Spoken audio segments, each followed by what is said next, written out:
Pessoal, mais um PM5000 aqui na mesa. Acho que já é o terceiro esse ano. Trazido aqui, ele fez uma restauração nele aí. Então você vai fazer tirar os defeitos dele aí. Esse defeitinho que ele inverteu aí, alguns fios aí. Tá, mas já tudo ok por aqui. Tá, para quem não sabe, esse é o vovô dos amplificadores, né?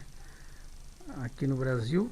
É um dos primeiros amplificadores que começou, que a Polivox, né, começou a usar esse sistema com 4 transistores de entrada. Pelo menos aqui no Brasil, né? Foi um dos primeiros amplificadores. Depois a Gradiente comprou a Polivox e lançou aí o H2 também, já com 4 transistores também na entrada. Depois apareceu a Cygnus, né? Na época, a Cygnus trazendo essa mesma configuração aí.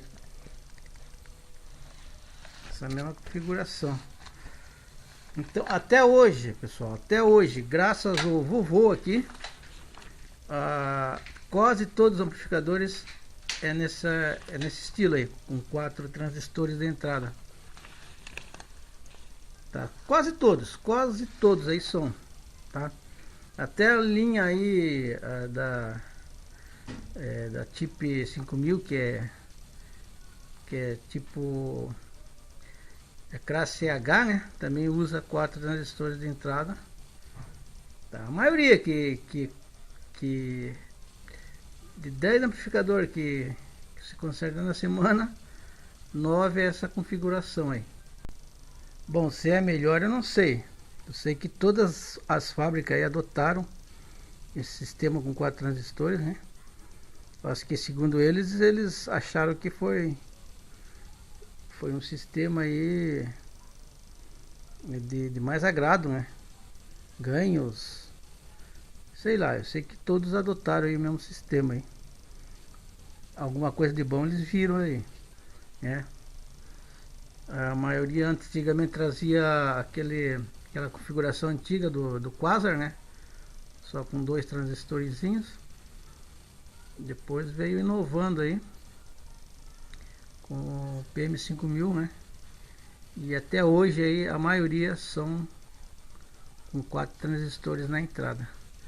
Graças ao nosso querido vovô aqui dos anos 80, tá? Amplificador muito procurado ainda, por causa da beleza, da estética, né? E não pense que é barato, não. Um amplificador desse em boas condições como esse não é barato, não, tá? Não é tão potente assim, mas ele agrada em um ambiente aí, numa sala aí, fica muito bonito. Tá bom, pessoal, mais um vídeo aí do PM5000 da Polivox. E não esquece de deixar aquele like e até um próximo vídeo.